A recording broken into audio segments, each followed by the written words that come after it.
ಈ ಕಥೆಯ ಮೊದಲ ಸೀನ್ ನಲ್ಲಿ ಇಂಡೋನೇಷ್ಯಾದಲ್ಲಿ ಒಂದು ಸಣ್ಣ ಮನೆಯನ್ನ ನೋಡ್ತೀವಿ. ಆ ಮನೆಯಲ್ಲಿ ನಮ್ಮ ಹೀರೋ ಹಾಗೂ ಅವರ ಸಣ್ಣ ಮಗ ಕುಟ್ಟೂಸ್ ಇರುತ್ತಾನೆ.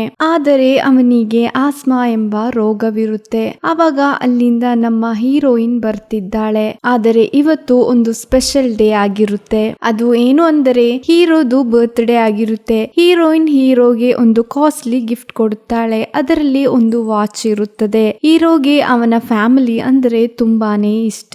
ಅವಳು ಕೊಟ್ಟ ಕೇಕ್ ಮತ್ತು ವಾಚ್ ಅವನಿಗೆ ತುಂಬಾನೇ ಖುಷಿಯಾಗಿರುತ್ತೆ. ಆವಾಗ ಹೊರಗಡೆ ಬಾಗಿಲಿನ ಹತ್ತಿರ ಏನೋ ಶಬ್ದ ಕೇಳಿಸಿತ್ತು. ಅವಾಗ ಹೀರೋ ನಾನು ಹೋಗಿ ನೋಡಿ ಬರ್ತೀನಿ ಅಂತ ಹೇಳಿ ಹೊರಗಡೆ ಹೋಗಿ ನೋಡ್ತಾನೆ. ಅವಾಗ ಹೊರಗಡೆ ಒಬ್ಬ ವ್ಯಕ್ತಿ ಇರುತ್ತಾನೆ. ಅವನು ಹೀರೋ ಜೊತೆ ಕೇಳ್ತಾನೆ, ಇದು ನಂದುವಿನ ಮನೆ ಅಲ್ವಾ ಅಂತ. ಅವಾಗ ಅಲ್ಲ, ನಿಮಗೆ ಮಿಸ್ ಆಗಿ ನೀವು ಬಂದಿರಬಹುದು, ಬೇರೆ ಯಾರನ್ನಾದರೂ ಕೇಳಿ ನೋಡಿ ಅಂತ ಹೀರೋ ಹೇಳ್ತಾನೆ. ಆದರೆ ಅವನು ಬಾಗಿಲನ್ನು ಮುಚ್ಚುವುದಕ್ಕೆ ಹೀರೋನ ಬಿಡುವುದಿಲ್ಲ. ಅವನ ತಳ್ಳಿ ಹಾಕಿ ಸುತ್ತಿಗೆಯಿಂದ ಬಲವಾಗಿ ಹೊಡೆಯುತ್ತಾನೆ. ಮತ್ತೆ ಅವನ ಕೈ ಕಾಲುಗಳನ್ನ ಕಟ್ಟಿ ಹಾಕುತ್ತಾರೆ. ಅವನ ಹೆಂಡತಿ ಗಿಫ್ಟ್ ಮಾಡಿದ ವಾಚ್ ಅದರಲ್ಲಿ ಒಬ್ಬ ತೆಗೆದು ಜೋಬಿಗೆ ಹಾಕ್ತಾನೆ. ಅದರಲ್ಲಿ ಮತ್ತೊಬ್ಬ ಹೀರೋಯಿನ್ ಅನ್ನ ಅಟ್ಯಾಕ್ ಮಾಡುತ್ತಿರುತ್ತಾನೆ. ಇನ್ನೊಬ್ಬ ಆ ಮನೆಯಲ್ಲಿ ಇನ್ನೇನಾದರೂ ಬೆಲೆಗೂಡಿರುವ ವಸ್ತು ಇದೆಯಾ ಅಂತ ಹುಡುಕುತ್ತಾ ಇರುತ್ತಾನೆ. ಮತ್ತೊಂದು ಕಡೆ ಹೀರೋಯಿನ್ ಕಿರುಚುತ್ತಾ ಇರುತ್ತಾಳೆ. ಅವಾಗ ಅವಳ ಮುಖಕ್ಕೆ ಹೊಡೆದು ಅವಳ ಮೂರ್ಛೆ ಹೋಗುತ್ತದೆ. ಅವಾಗ ಅಲ್ಲಿಗೆ ಹೀರೋದು ಮಗ ತುಂಬಾನೇ ಭಯದಿಂದ ನೋಡುತ್ತಾನೆ. ಅವಾಗ ಹೀರೋ ನೀನು ಇಲ್ಲಿ ನಿಲ್ಲಬೇಡ, ಬೇಗನೆ ಎಲ್ಲಿಗಾದರೂ ಓಡಿ ಹೋಗು ಅಂತ ಹೀರೋ ಹೇಳ್ತಾನೆ.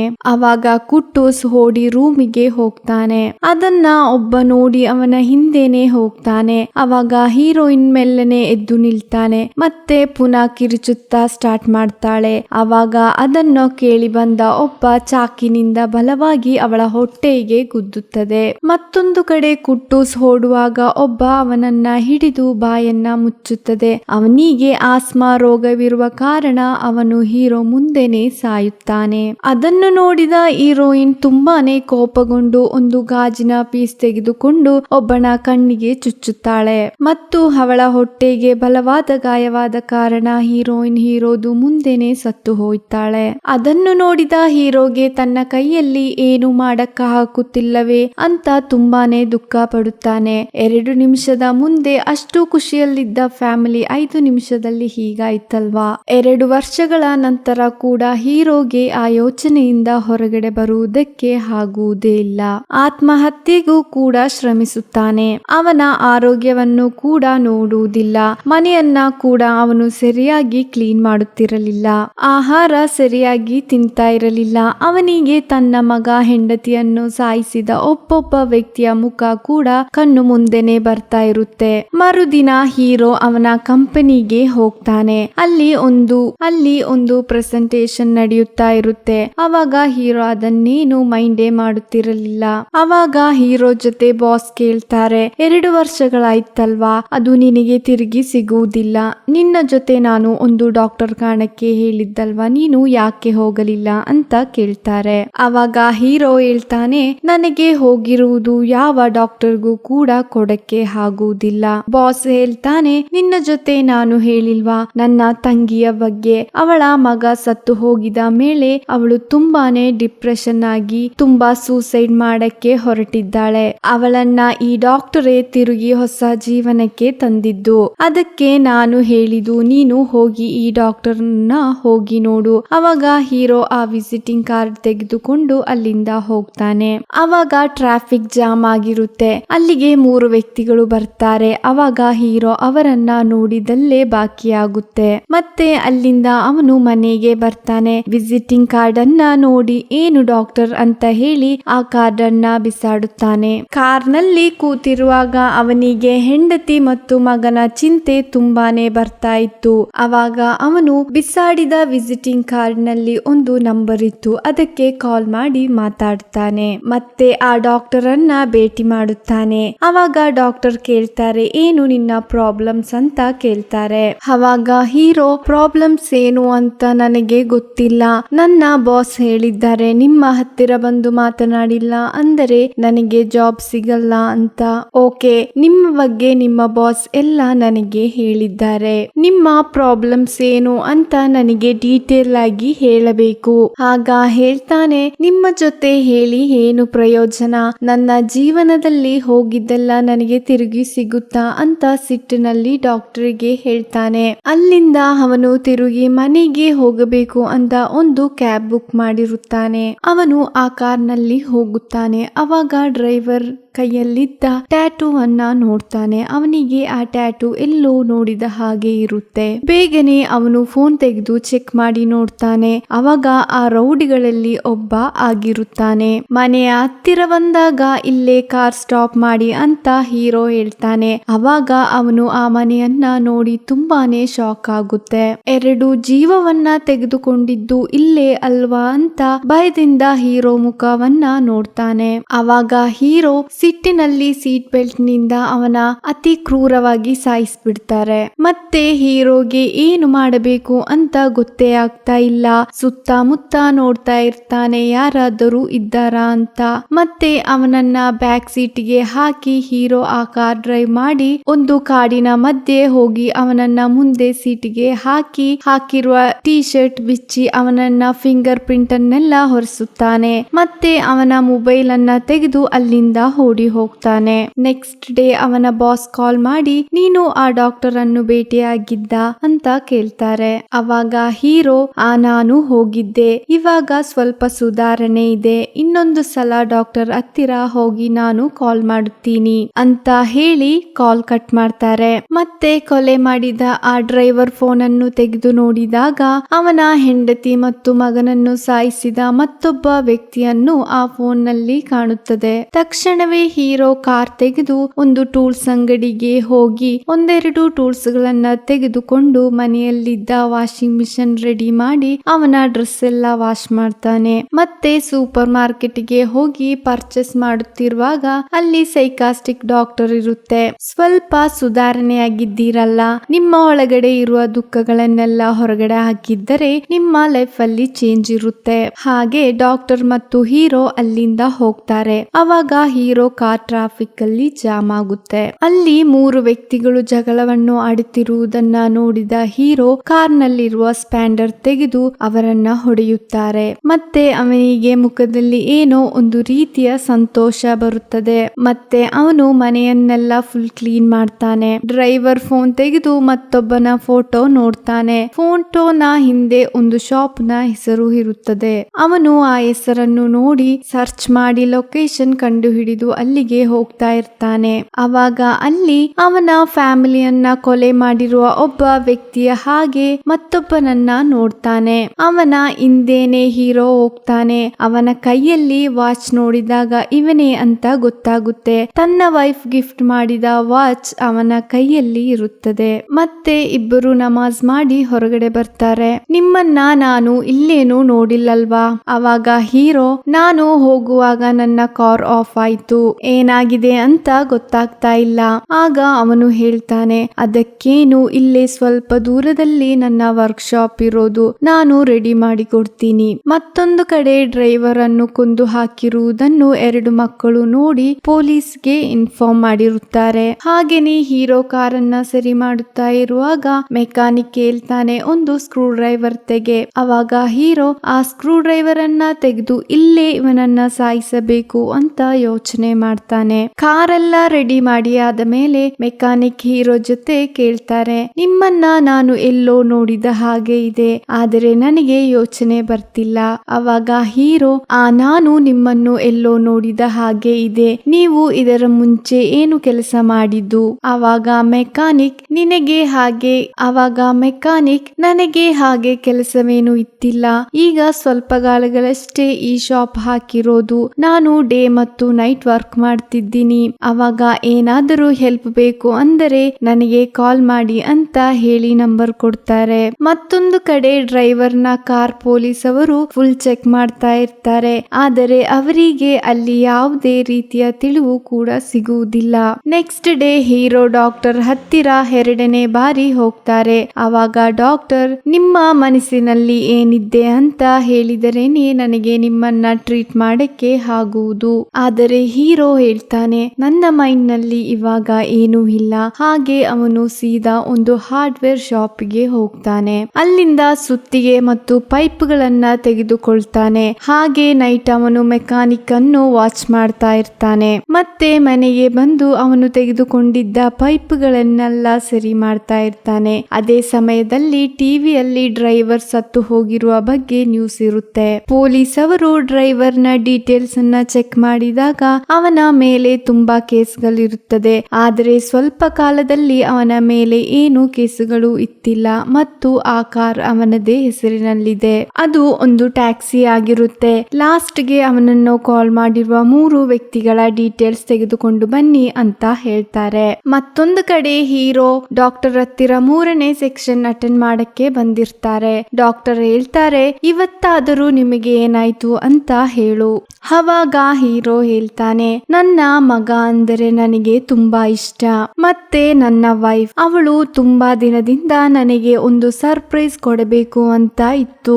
ಆ ಸರ್ಪ್ರೈಸ್ ಅವಳಿಗೆ ತುಂಬಾನೇ ಇಷ್ಟವಾದ ವಾಚ್ ಕೊಟ್ಟಳು. ಅವಾಗ ಸಡನ್ ಆಗಿ 3 ವ್ಯಕ್ತಿಗಳು ನಮ್ಮ ಮನೆಗೆ ಬಂದು ನನ್ನ ಜೀವನವೇ ಹೊಡೆಯುವುದಕ್ಕೆ ಅಂತ ಬಂದಿದ್ದವರು. ಅವರನ್ನ ನನ್ನ ಕೈಯಲ್ಲಿ ಕಾಪಾಡಕ್ಕೆ ಆಗಲಿಲ್ಲ. ಹಂಗೆ ಅಳುತ್ತಾ ಡಾಕ್ಟರ್ ಜೊತೆ ಹೇಳ್ತಾನೆ. ಮರುದಿನ ಅವನ ಮಗ ಆಸ್ಮಕ್ಕೆ ಯೂಸ್ ಮಾಡ್ತಿದ್ದ ವೀಸಿಂಗ್ ಮಿಷನ್ ತೆಗೆದು ಸೀದಾ ಮೆಕ್ಯಾನಿಕ್ ಶೆಡ್ ಗೆ ಹೋಗ್ತಾನೆ. ಅಲ್ಲಿ ಮೆಕ್ಯಾನಿಕ್ ಮಾತ್ರ ಇರೋದು ಅಂತ ಕನ್ಫರ್ಮ್ ಮಾಡಿ ಕಾರಿನಿಂದ ಸುತ್ತಿಗೆ ತೆಗೆದು ಒಳಗಡೆ ಹೋಗ್ತಾನೆ. ಶಬ್ದ ಕೇಳಿ ಮೆಕ್ಯಾನಿಕ್ ತಿರುಗಿ ಅವನನ್ನ ನೋಡಿದಾಗ ಹಿಂದೆ ನಡೆದೆಲ್ಲ ಅವನಿಗೆ ಯೋಚನೆ ಆಗುತ್ತೆ. ನಾನು ಬೇಕು ಅಂತ ಅವರ ಜೊತೆ ಬಂದಿಲ್ಲ, ಪ್ಲಾನ್ ಮಾಡಿ ಕೂಡ ಬಂದಿದ್ದಲ್ಲ, ಹಾಗೆಲ್ಲ ಆಗುತ್ತೆ ಅಂತ ಯೋಚನೆ ಕೂಡ ಮಾಡಿಲ್ಲ. ನನ್ನನ್ನ ಏನು ಮಾಡಬೇಡ ಅಂತ ಹೇಳಿ ಅವನ ಕೈಯಲ್ಲಿರುವ ಟೂಲ್ಸ್ ಅಲ್ಲಿ ಹೀರೋಗೆ ಎಸೆಯುತ್ತಾನೆ. ಮತ್ತೆ ಇಬ್ಬರು ಸೇರಿ ಫೈಟ್ ಮಾಡ್ತಾರೆ.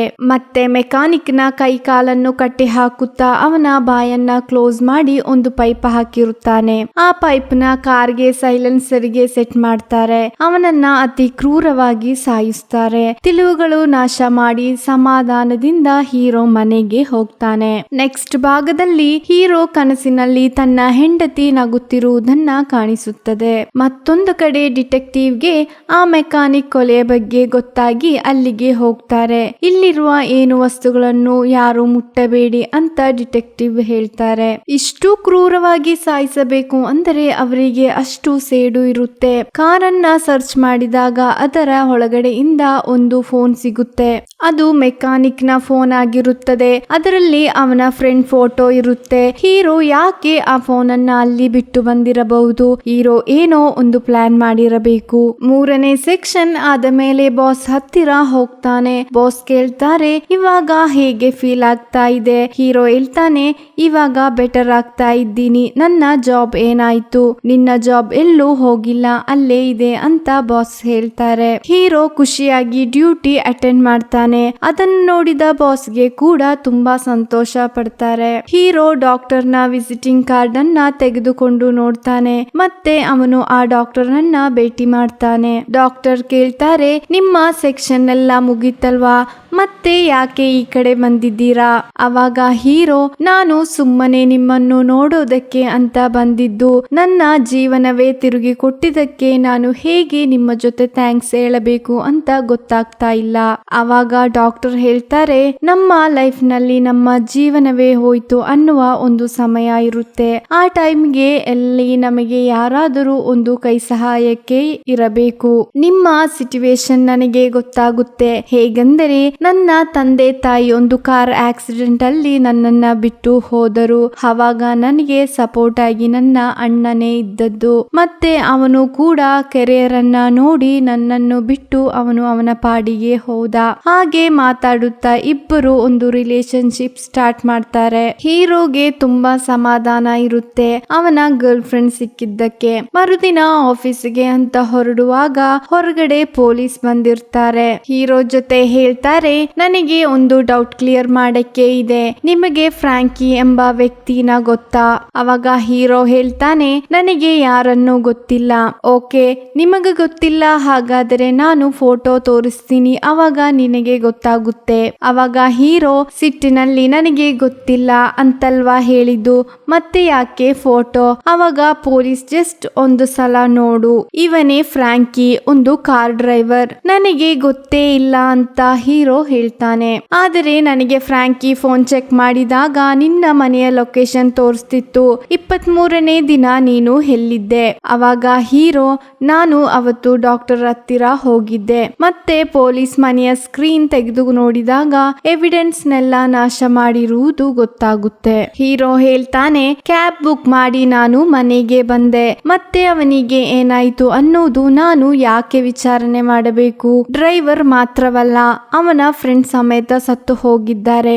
ಹಾಗೆ ಹೊರಗಡೆ ಕಾರ್ನಲ್ಲಿದ್ದ ಮೆಕ್ಯಾನಿಕ್ ಟ್ಯಾಗ್ ಅನ್ನ ತೆಗೆದು, ಹೋ ನೀನು ಇಲ್ಲಿಗೆ ಹೋಗಿದ್ದೀಯಾ, ಇವನೇ ಅತಿ ಕ್ರೂರವಾಗಿ ಮರಣವಾಗಿದ್ದು, ಏನಾದರೂ ಯೋಚನೆ ಆದರೆ ಹೇಳಬೇಕು ಅಂತ ಹೇಳಿ ಅಲ್ಲಿಂದ ಹೋಗ್ತಾರೆ. ಡೀಟೇಲ್ಸ್ ಗಳನ್ನ ನಾಶ ಮಾಡಿದ್ದನ್ನೆಲ್ಲ ತೆಗೆದು ಒಂದು ಕವರಿಗೆ ಹಾಕ್ತಾನೆ. ಅದನ್ನು ಬಿಸಾಡಕ್ಕೆ ಅಂತ ಒಂದು ಕಾಡಿನ ಮಧ್ಯೆ ಹೋಗಿ ಅದನ್ನ ಬಿಸಾಡುತ್ತಾನೆ. ಮತ್ತೊಂದು ಕಡೆ ಹೀರೋನ ಡೀಟೇಲ್ಸ್ ಅನ್ನು ಡಿಟೆಕ್ಟಿವ್ ಚೆಕ್ ಮಾಡ್ತಾ ಇರುತ್ತಾರೆ. ಅವಾಗ ಹೀರೋ ಹೆಂಡತಿ ಮತ್ತು ಮಗ ಕೊಲೆಯಾಗಿರುವ ನ್ಯೂಸ್ ಇರುತ್ತೆ. ಇವಾಗ ಡಿಟೆಕ್ಟಿವ್ಗೆ ಇವರ ಬಗ್ಗೆ ಗೊತ್ತಾಗ್ತಾ ಇರುತ್ತೆ. ನೆಕ್ಸ್ಟ್ ಡೇ ಡಾಕ್ಟರ್ ಹೇಳ್ತಾರೆ, ನನ್ನ ಅಣ್ಣ ಇವತ್ತು ಮನೆಗೆ ಬರ್ತಿದ್ದಾರೆ. ಎಲ್ಲ ವಿಷಯಗಳನ್ನು ನಾನು ನನ್ನ ಅಣ್ಣನ ಜೊತೆ ಹೇಳಿದ್ದೀನಿ. ಹಾಗೆ ಮರುದಿನ ಡಾಕ್ಟರ್ ಅಣ್ಣನ ಪರಿಚಯ ಮಾಡಿಕೊಡ್ತಾರೆ. ಅವನನ್ನು ನೋಡಿದಾಗ ಹೀರೋಗೆ ಶಾಕ್ ಆಗುತ್ತಾರೆ. ತನ್ನ ಹೆಂಡತಿ ಅವನ ಕಣ್ಣಿಗೆ ಗಾಜಿನಲ್ಲಿ ಚುಚ್ಚಿರುವುದು ಅವನಿಗೆ ಗೊತ್ತಾಗುತ್ತೆ. ಅವರಿಗೆ ಇಬ್ಬರಿಗೂ ಗೊತ್ತಾಗಿರುತ್ತೆ. ಆದರೆ ಇಬ್ಬರು ಗೊತ್ತಿಲ್ಲದ ಹಾಗೆ ಮಾತನಾಡುತ್ತಾರೆ. ಹೀರೋ ಕೇಳ್ತಾರೆ, ನೀವು ಇವಾಗ ಏನು ಕೆಲಸ ಮಾಡುತ್ತಿದ್ದೀರಾ? ನಾನು ರೋಬರಿಯನ್ನ ಮಾಡುತ್ತಿದ್ದೀನಿ. ಹೀರೋ ಹೇಳ್ತಾನೆ, ಏನು ರೋಬರಿ? ಅವಾಗ ಡಾಕ್ಟರ್, ನೀವು ಏನೆಲ್ಲ ಮಾತನಾಡುತ್ತಿದ್ದೀರಾ? ನೀನು ಕಿಚನ್ಗೆ ಹೋಗಿ ನೈಫ್ ತಗೊಂಡು ಬಾ ಅಂತ ಆ ರೌಡಿ ಹೇಳ್ತಾನೆ. ನನ್ನ ತಂಗಿ ಹೇಳಿದ್ದು ನಿನ್ನ ಹೆಂಡತಿ ಸತ್ತು ಹೋಗಿದ್ದಾಳೆ ಅಂತ. ಹೇಗೆ ನಿನ್ನ ವೈಫ್ ಸತ್ತು ಹೋಗಿದ್ದು? ಅವಾಗ ಹೀರೋಗೆ ಕೋಪ ಬರುತ್ತಾ ಇರುತ್ತೆ. ನನ್ನ ಹೆಂಡತಿ ಒಂದು ರೋಗ ಬಂದು ಸತ್ತು ಹೋಗಿದ್ದು ಅಂತ ಹೀರೋ ದುಃಖದಲ್ಲಿ ಹೇಳ್ತಾರೆ. ಅವಾಗ ರೌಡಿ, ಏನು ಡೀಟೇಲ್ಸ್ ಆಗಿ ಹೇಳು, ಏನು ರೋಗ ಅಂತ. ಅವಾಗ ಹೀರೋ, ನನಗೆ ಒಂದು ಮೀಟಿಂಗ್ ಇದೆ ಅಂತ ಹೊರಡುವಾಗ ಡಾಕ್ಟರ್ ಹತ್ತಿರ ಬಂದು ಹೇಳ್ತಾರೆ, ಏನು ತಿಳಿದುಕೊಳ್ಳಬೇಡಿ, ನನ್ನ ಅಣ್ಣ ಒಂದು ಕ್ರೈಮ್ ಸ್ಕೂಲ್ ಅಲ್ಲಿ ಇದ್ದಿದ್ದು, ಅದಕ್ಕೆ ಆತರ ಮಾತನಾಡಿದ್ದು. ಅವಾಗ ಹೀರೋ ಪರವಾಗಿಲ್ಲ ಅಂತ ಹೇಳಿ ಕಾರ್ ತೆಗೆದು ಮನೆಗೆ ಹೋಗ್ತಾನೆ. ಮತ್ತೆ ಕೋಪಗೊಂಡು ಮನೆಯಲ್ಲಿರುವ ವಸ್ತುಗಳನ್ನೆಲ್ಲ ಹೊಡೆದು ಹಾಕ್ತಾನೆ. ಡಿಟೆಕ್ಟಿವ್ ಡಾಕ್ಟರ್ ಹತ್ತಿರ ಹೋಗ್ತಾರೆ. ನಿಮ್ಮ ಪೇಷಂಟ್ ಇದೆ ಅಲ್ವಾ, ಅವನ ಬಗ್ಗೆ ನಮಗೆ ಹೇಳಬಹುದಾ? ಅವನ ಮೇಲೆ ನಮಗೆ ಅನುಮಾನವಿದೆ. ಅವನ ಹೆಂಡತಿ ಮತ್ತು ಮಗ ಕೊಲೆಯಾಗಿದ್ದಾರೆ ಮತ್ತು ಕಳೆದ ರೋಬರಿ ಮಾಡಿದವರು ಇಬ್ಬರಾಳು ಸಹ ಕೊಲೆಯಾಗಿದೆ. ಹೀರೋಗೆ ಇದಕ್ಕೆ ಕನೆಕ್ಷನ್ ಇದೆಯಾ ಅಂತ ಡೌಟ್ ಇದೆ. ಆಗ ಡಾಕ್ಟರ್ ಹೇಳ್ತಾರೆ, ನನಗೆ ಅವನ ಬಗ್ಗೆ ಅಷ್ಟೇನು ಗೊತ್ತಿಲ್ಲ, ನೀವು ಬೇರೆ ದಾರಿ ಹುಡುಕಿಕೊಂಡು ಹೋಗಿ. ನಂತರ ಡಾಕ್ಟರ್ಗೆ ಏನೋ ಡೌಟ್ ಬರುತ್ತೆ. ಹೀರೋ ಟೂಲ್ಸ್ ಶಾಪಿಗೆ ಹೋಗಿ ದೊಡ್ಡ ಸುತ್ತಿಗೆಯನ್ನ ಖರೀದಿಸುತ್ತಾನೆ, ಆ ರೌಡಿಯನ್ನ ಕೊಲೆ ಮಾಡುವುದಕ್ಕೆ. ಡಾಕ್ಟರ್ ಹೀರೋಗೆ ಕಾಲ್ ಮಾಡಿ ನೋಡಿದಾಗ ಹೀರೋ ಕಾಲ್ ಪಿಕ್ ಮಾಡುವುದೇ ಇಲ್ಲ. ಅವಾಗ ಡಾಕ್ಟರ್ ಹೀರೋ ಹೇಳಿರುವ ಕಥೆಯನ್ನು ಫುಲ್ ಆಗಿ ಪುನಃ ರಿಪೀಟ್ ಮಾಡಿ ನೋಡ್ತಾರೆ. ಅವಾಗ ಅವಳಿಗೆ ತನ್ನ ಅಣ್ಣನ ಬಗ್ಗೆ ಸಂಶಯ ಬರುತ್ತೆ. ಈ ಕೇಸಲ್ಲಿ ತನ್ನ ಅಣ್ಣ ಇರಬಹುದಾ ಅಂತ. ಅದಕ್ಕೆ ಆಗಿರಬೇಕು. ಅಣ್ಣನ ಭೇಟಿ ಮಾಡಕ್ಕೆ ಬಂದಾಗ ಇಬ್ಬರ ಮುಖದಲ್ಲೂ ಮನೋಭಾವವಿದ್ದದ್ದು. ಡಾಕ್ಟರ್ ಬೇಗನೆ ಮನೆಗೆ ಬರ್ತಾರೆ, ಅಣ್ಣನಿಗೆ ಏನಾದರೂ ಆಗಿರಬಹುದು ಅಂತ ಹೇಳಿ. ಆಗ ಅಲ್ಲಿಗೆ ಹೀರೋನು ಬಂದಿರುತ್ತದೆ. ನಾವು ಅವತ್ತು ನಿಮ್ಮ ಮನೆಗೆ ಬೆಲೆಗೂಡಿರುವ ವಸ್ತು ಇರಬಹುದು ಅಂತ ಹೇಳಿ ಬಂದಿದ್ದು, ನಿನ್ನ ಹೆಂಡತಿನ ಸಾಯಿಸಬೇಕು ಅಂತಲ್ಲ. ಅವಳು ಕಿರಿಚಿದರೆ ನಾವೇನು ಮಾಡೋದು? ಅದಕ್ಕೆ ಅವಳನ್ನ ಸಾಯಿಸಿದೆ ಅಂತ ಹೇಳಿ ರೌಡಿ ಅವನ ಕೂದಲನ್ನು ಡ್ರಿಮ್ ಮಾಡಿ ಅವನ ಮುಂದೆ ಬರುತ್ತಾನೆ. ಮತ್ತೆ ಹೀರೋ ಗನ್ ತೆಗೆದು ಶೂಟ್ ಮಾಡಿದಾಗ ಅದರಲ್ಲಿ ಬುಲೆಟ್ ಇರಲಿಲ್ಲ. ಮತ್ತೆ ಇವರಿಬ್ಬರು ಸೇರಿ ಫೈಟ್ ಮಾಡ್ತಾರೆ. ಹೀರೋ ಸುತ್ತಿಗೆ ತೆಗೆದು ಅವನ ತಲೆಗೆ ಹೊಡೆಯಬೇಕು ಅನ್ನುವಾಗ ರೌಡಿಯ ಹೆಂಡತಿ ಮತ್ತು ಮಗ ಭಯದಿಂದ ನೋಡ್ತಾರೆ. ಆಗ ಆ ರೌಡಿ ಅವರನ್ನ ಏನು ಮಾಡಬೇಡಿ, ಬೇಗ ಇಲ್ಲಿಂದ ಹೋಗಿ ಅಂತ ಹೇಳ್ತಾರೆ. ಅವರಿಗೆ ಏನು ಗೊತ್ತಿಲ್ಲ. ಅವರನ್ನ ಏನು ಮಾಡಬೇಡಿ ಅಂತ ಅಳುತ್ತಾ ಹೇಳ್ತಾರೆ. ಅವರನ್ನು ನೋಡಿದ ಹೀರೋಗೆ ಏನು ಮಾಡೋಕ್ಕೆ ಆಗೋದಿಲ್ಲ, ಏಕೆಂದರೆ ತನ್ನ ಹೆಂಡತಿ ಮತ್ತು ಮಗ ಇದೇ ಸಿಚುವೇಶನ್ ನಲ್ಲಿ ಅವತ್ತು ಇದ್ದದ್ದು ಅಂತ ಜೋರಾಗಿ ಕಿರಿಚಿ ಅಳುತ್ತಾನೆ. ಅವಾಗ ಡಾಕ್ಟರ್ ಅಲ್ಲಿಗೆ ಬರ್ತಾರೆ. ಆ ಸುತ್ತಿಗೆಯನ್ನ ಕೆಳಗಡೆ ಹಾಕು, ನಿನ್ನ ಮಗ ಮತ್ತು ಹೆಂಡತಿ ಇನ್ನು ತಿರುಗಿ ಬರುವುದಿಲ್ಲ, ನಿನ್ನ ಜೀವನವನ್ನ ಯಾಕೆ ನೀನು ಪುನಃ ನಾಶ ಮಾಡುತ್ತಿದ್ದೀಯಾ ಅಂತ ಹೇಳ್ತಾರೆ. ಅವಾಗ ಹೊರಗಡೆ ಪೊಲೀಸರು ಬಂದಿರುತ್ತಾರೆ. ಆಲ್ರೆಡಿ ಡಾಕ್ಟರ್ ಇನ್ಫಾರ್ಮ್ ಮಾಡಿರುತ್ತಾರೆ. ಅವನು ಡಿಟೆಕ್ಟಿವ್ ಹತ್ರ ಹೋಗಿ ನನ್ನ ಹೆಂಡತಿಯನ್ನು ಕೊಲೆ ಮಾಡಿದವನು ಒಳಗಡೆ ಇದ್ದಾನೆ, ನಾನು ಅವನನ್ನು ಏನು ಮಾಡಿಲ್ಲ ಅಂತ ಕಾರು ಒಳಗಡೆ ಕೂತು ಜೋರಾಗಿ ಅಳುತ್ತಾನೆ. ತೋರಿಸುವುದರ ಮೂಲಕ ಈ ಚಿತ್ರ ಮುಕ್ತಾಯವಾಗುತ್ತೆ.